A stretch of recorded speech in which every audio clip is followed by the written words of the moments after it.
Chuti bagenzi mwumviriza Radio Maria Burundi, ijwi ry'Imana iwanyu, ijwi ry'Imana iwacu, ndabaramukije amahoro ya Kristo. Cengira ko ndabatumire dusome duce tuzirikana iri jambo ry'Imana Eklezia mawe wacu idutegekaniriza kuri Dominika igira 19 umwaka A.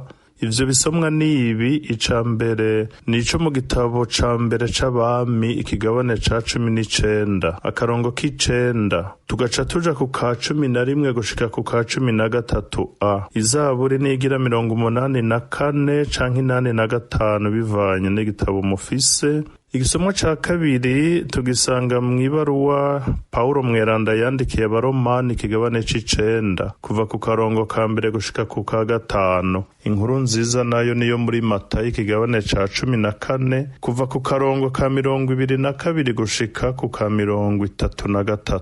Mukaba muri kumwe na jewe Patiri Gervais NIBOGORA, ndi muri paruwase yitiriwe umweranda Leonardo muri diocese ya Edmundston, aho ni muri province ya Nouveau-Brunswick muri Canada. Gisomwa ca mbere. Ivyo dusoma mu gitabo ca mbere c'abami. Muri rya misi Eliya ashitse i Horebi ku murambi w'umukama, yinjiye mw'isenga ry'ibuye ararayo. Umukama avuga ati: sohoka uje guhagarara ku musozi imbere y'umukama. Eho umukama ahava arengana. Umuyaga mwinshi kandi w'igihuhusi usitura imisozi kandi usatura n'ibitandara vy'amabuye aba ari uwo ubanza kuza imbere y'umukama. Ariko umukama ntiyari muri uyo muyaga. Inyuma y'uyo muyaga haza nyamugigima, ariko umukama ntiyari muri iyo nyamugigima. Inyuma y'iyo nyamugigima haza umuriro, ariko umukama ntiyari muri uyo muriro. Inyuma y'uyo muriro haza akayaga gake gake gahuhera. Eliya akumvise aca yifuka umutamana wiwe mu maso, arasohoka ahagarara mu rwinjiriro rwa rya senga ry'ibuye. Iryo ni ijambo ry'umukama.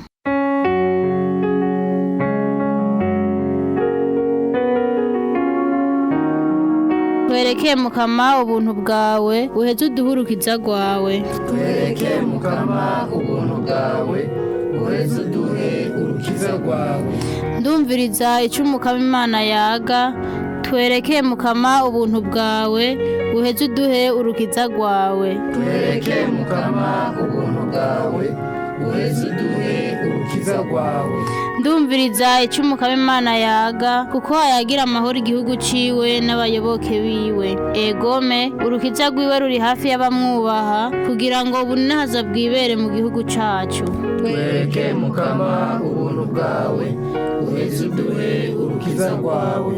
Ubuntu n'ukuri bizohana ikaze, ubutungane n'amahoro bigwane mu nda. Ukuri kuzonaga kw'isi, ubutungane nabwo bwururuke buva mw'ijuru. Twereke mukama ubuntu bwawe, uheze uduhe urukiza rwawe. Umukama nawe azotanga ivyiza vyiwe, isi nayo itanga umwimbu wayo. Ubutungane buzogendera imbere y'umukama, bucira inzira ibirenge vyiwe. Twereke mukama ubuntu bwawe, uheze uduhe urukiza rwawe.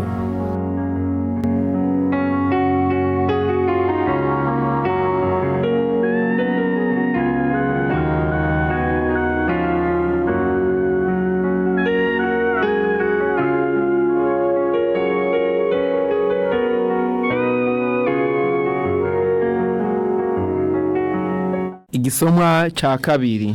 Ibyo dusoma mw'ikete mutumwa Paulo yandikiye abanyaroma.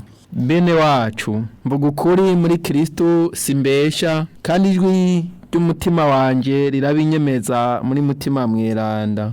Numva intuntu nyinshi n'amaganya y'intatezura mu mutima wanje. Egome jewe nyene nopfuma mbigicibwa nkababanura na Kristo ku neza ya bene wacu tuvukana kubw'umubiri. Noneho bobo n'abanyisirayeli baragenewe iteka ryo kuba abana bo mu nzu, ubu ninahazwa amasezerano, amategeko, ibyo gusenga icese n'imihango. Bamuka kuri ba sokuru, kandi muri bo niho Kristo yamuka kubw'umubiri waganza byose. Imana nihezagirwe mu myaka yose. Amen. Iryo ni ijambo ry'umukama.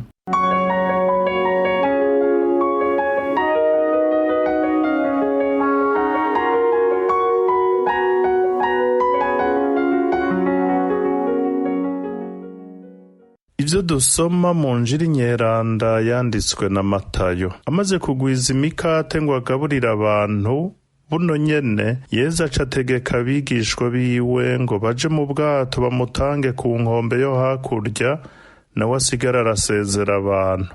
Ahejeje kubasezera yidugira ku musozi ahiherereye ngo asenge, bugoroba ariyakiri wenyene.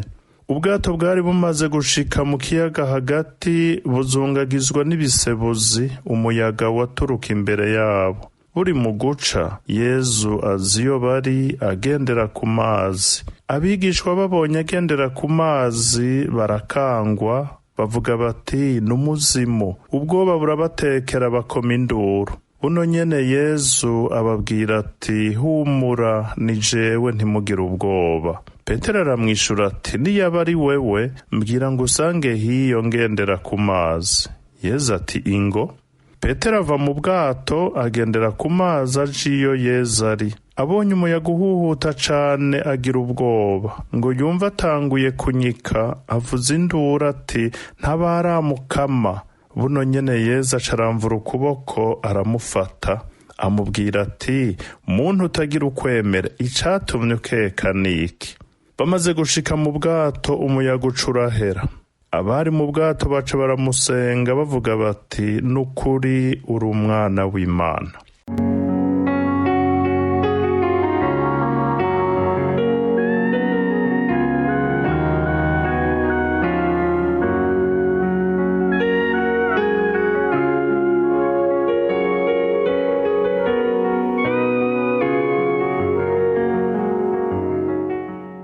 Bavukanyi, mu gisomwa ca mbere turumvise ingene Imana yiyeretse umuhanuzi Eliya. Kumbure kubera ari Imana ihambaye, umuhanuzi yari yiteze ko iza mu mituragaro za nyamugigima canke mu gihuhusi gisitura imisozi n'amabuye.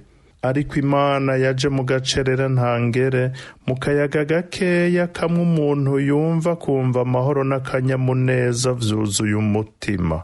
Bavukanyi, uko Imana yiyeretse umuhanuzi Eliya niko natwe igerageza kutwiyereka, ariko kubera twibera mu rwamo igihe kinini, akenshi ntituyibona canke ngo tuyumve.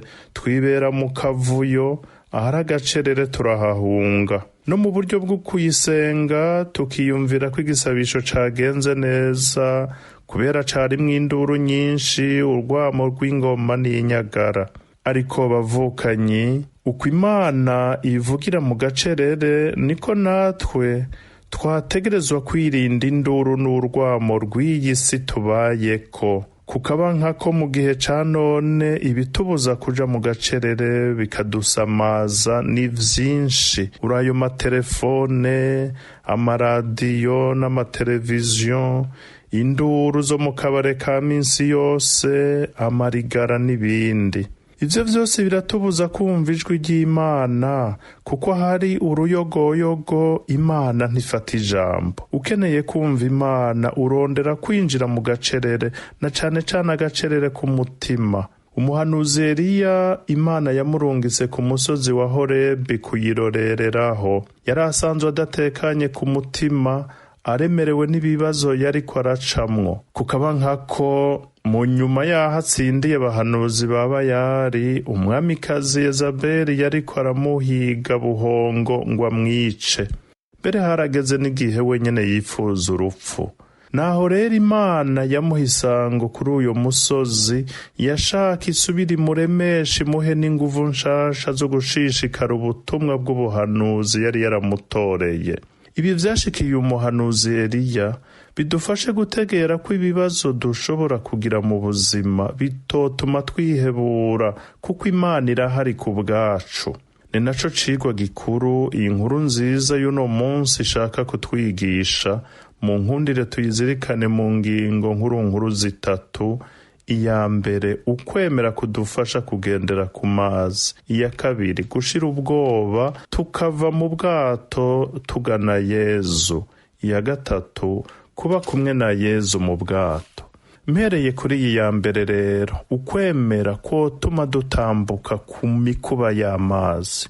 Bavukanyi ngo Yezu ahejeje kugwiza imikate akagaburira abantu barenga 5,000 nk'uko twavyumvise ku munsi w'Imana uheze, yategetse abigishwa biwe kurira ubwato bakagenda ku nkombe yo hakurya kugira ngo nawe aronke akanya ko gusezera abantu. Ariko yashakana cane cane kurondera wa mwanya wo kuja muri ka gacerere nariko ndavuga kugira ngo ashobore gusenga.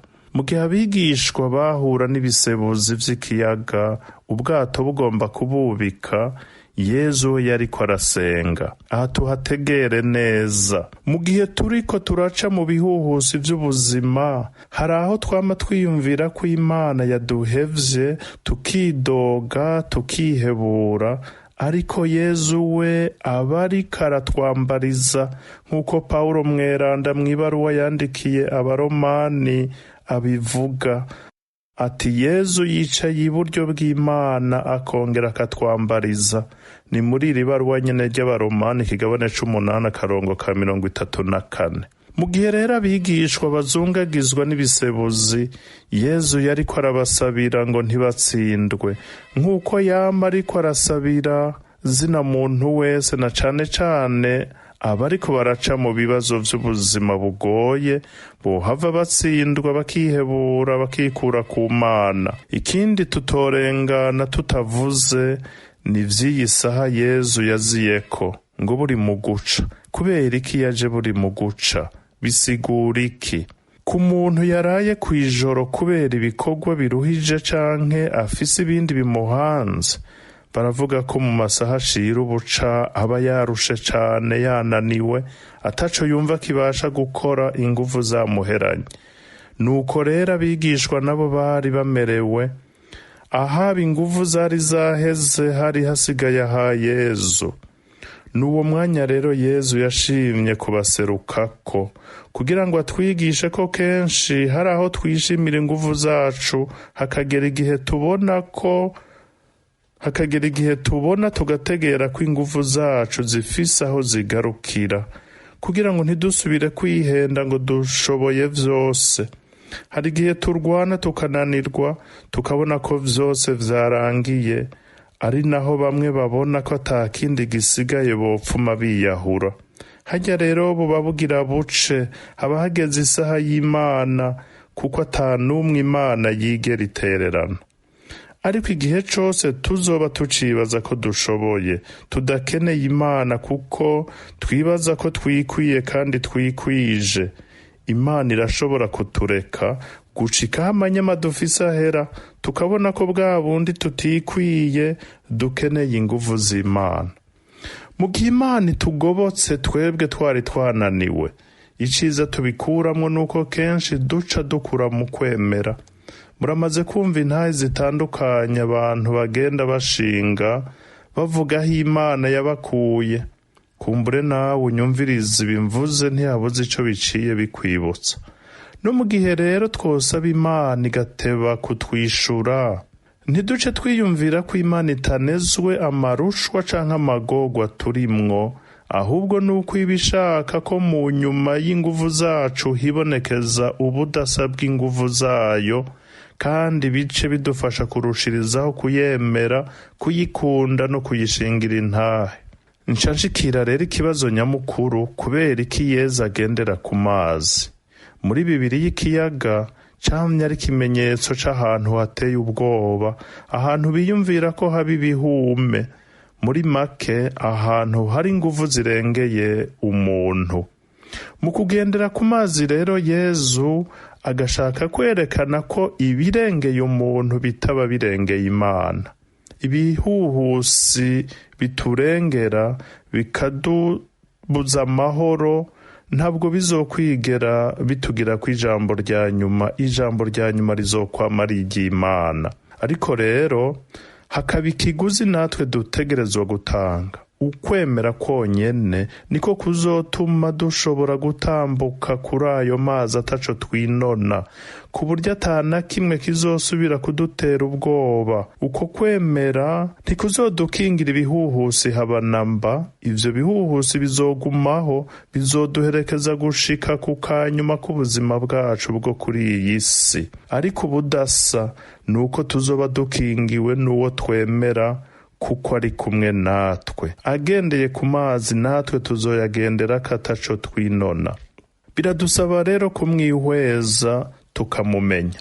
Ngira twumvise ko abigishwa babonye Yezu ntibamumenye, bakiyumvira ngo ni ya mizimu bahora bibaza kwiba mu kiyaga nk'uko nari nabivuze. Ivyo rero vyatumwa nuko aje mu buryo batari biteze. Kumwe kandi natwe bidushikira ntitumenye igihe Imana yatugendeye, kuko yaje mu buryo tutari tuyiteze. Iratugendera muri wa mworo aza tugana tukayitera akagera. Iratugendera muri wa muntu muto muto aduhanura iki canke kiriya tukayitera akagere, ngo mbega wewe wompanura iki ataco unsumbije. Iratugendera muri wa wundi arwaye akeneye ubufasha bwacu, akenshi tukirabira hirya. Ni kangahe Yezu yatwiyeretse tukamwitiranya n'umuzimu canke tukamwita yandi mazina, kuko dushaka kumwikura no kumwigiza inyuma. Abigishwa barahungabanye, baratinya kuko batashoboye kumumenya. Ariko Yezu arabahumurije, arabaremesha ati humura ni jewe, ntimugire ubwoba. None Yezu yoba ababwiye ati ntimugire ubwoba kuko atabihuhusi bizosubira kubaho? Ihibambewe, nk'uko namaze kubivuga, ibihuhusi vyo bizokwamaho. Ariko ubudasa nuko Yezu ari kumwe n'abigishwa biwe. Ubudasa nuko Yezu ari kumwe natwe ngo aturindire ubuzima. Ukwemera ni ngaho gushingiye. Ntituri twenyene, twegamiye inkingi itanyiganyiga, ntaco ibisebuzi bizotugira. Yezu ntiyigeze na rimwe atwizeza ko muri iyi si tuzohaba tutababaye. Abo batwizeza ubuzima buzira imiruho n'imibabaro vyo kuri iyi si nibasesa nk'uyoze, nibasume barenga. Ico Yezu atwizeza no kugumana natwe ngo atujabutse. Aha nkaca ntandukira ingingo ya kabiri, gushira ubwoba tukagenda tugana Yezu. Bavukanye ngo Petero amaze kumva ijwi rya Yezu rigira riti humure ni jewe, yaciye yisabira ati nimba ari wewe mbwira ngo usange hiyo. Suko Petero ashaka kungana na Yezu canke suko ashaka kwiyemera ku bandi bigishwa habanamba, ahubwo nuko ashaka kutwigisha ikindi kintu gikomeye cane. Ni nkahabwiye Yezu ati nimba ari wewe sinshaka kukurabisha amaso gusa, ahubwo nshaka kuza aho uri kugira ngo ngumane nawe. Aho uri aba ariho nanje mba, aba ariho nguma, kuko aho uri ariho hari umutekano, naho hirya no hino hoba hari ibihuhusi bikomeye gute. Aho uri niho hari amahoro, naho hirya no hino hoba hari urwamo rungana gute. Igikuru no kugumana nawe. Nta kindi rero Yezu yari gusubizayo atari kumubwira ati ingo. Iryo jambo ingo naryo turizirikane kandi turitegere. Ingo bisigura ngo va ngaho waruri, uhindura ikibanza, uhindura ivyo warurimwo, ubihagarike. Petero yari asanzwe ari mu bwato. Mu nyuma bazotwigisha ko ubwo bwato busigura ekleziya kandi no kuri kuzuye. Ariko muri kano kanya tutegere ko ubwo bwato bushobora no gusigura bimwe bita mu Gifaransa no sécurité, kwicungera aho hose tuba, tukumva ko twikingiye, ubuzima bwacu butari mu kaga, butari mu yabira nk'uko tubivuga mu Kirundi. Mu gihe c'inkuruma yo mu kiyaga, kuba uri mu bwato vyaragendeka ugereranije no kuruhinda nk'uko Petero avyisabiye. Ukwemera rero bavukanye kuradusaba kwitaba ubutumire bwa Yezu agira ati ingo va muri ivyo urimwo uze ngahandi, ingo tubane, ingo aba ari jewe nyene mba ubuzima bwawe, ingo nkubere vyose, shira ubuzima bwawe mu biganza vyanje kuko niho hari umutekano ntangere. Abandi bigishwa bagumye mu bwato, bagumye aho bibaza ko vyogendeka, ntibashaka gushira ubuzima bwabo mu kaga. Hari n'abakristo bameze uko bavukanyi, baremera Imana barayisenga, ariko ntibashake gufata kimwe twita mu gifaransa risque. Uturorero ntitubuze. Mbega ko natetse ninabisangira n'abandi ubwo ndahaga. Mbega ko umubanyi atabaje mw'ijoro, nemere mvyuke nje kumutabara simpava ngira ingorane mu nzira. Reka nigumire mu nzu nikingire. Mbega ko kanaka vyamugoye akaba arwaje kandi atamahera agira, ubwo ninayamugurana azoheza yanyishure. Reka nicungere ndayamwime nawe biramusha. Kwemera tukava muri ubwo bwato tukitaba akamo ka Yezu agira ati ingo. Turabona rero Petero ava muri ubwo bwato nawe akagendera ku mazi, kandi vyose mu ntango vyagenze neza gushika hatanguriye kureka kuraba Yezu yamuhamagaye, nyabuna agatangura kuraba ibisebuzi. Ngo abone umuyaga uhuhuta cane agira ubwoba atangura kunyika. Bavukanye, ngiri irindi jambo rikomeye cane. Petero ntiyatanguye kunyika kuko umuyaga ubaye mwinshi gusa, ahubwo yatanguye kunyika kuko aretse kuraba Yezu. Bisigura ko nitwaba vy'ukuri twemeye kuva mu bwato tukagenda kwa Yezu, ntitwigere na rimwe tumukura kw'ijisho. Nagumye ndababwira ko ibihuhusi tuzogumana bikaduherekeza gushika kw'iherezo ry'ubuzima bwo ngaha kw'isi. Igihe cose tuzodebukirwa tukareka guhanga amaso Yezu, ntituzoreka kugira ubwoba, ntituzoreka kunyika.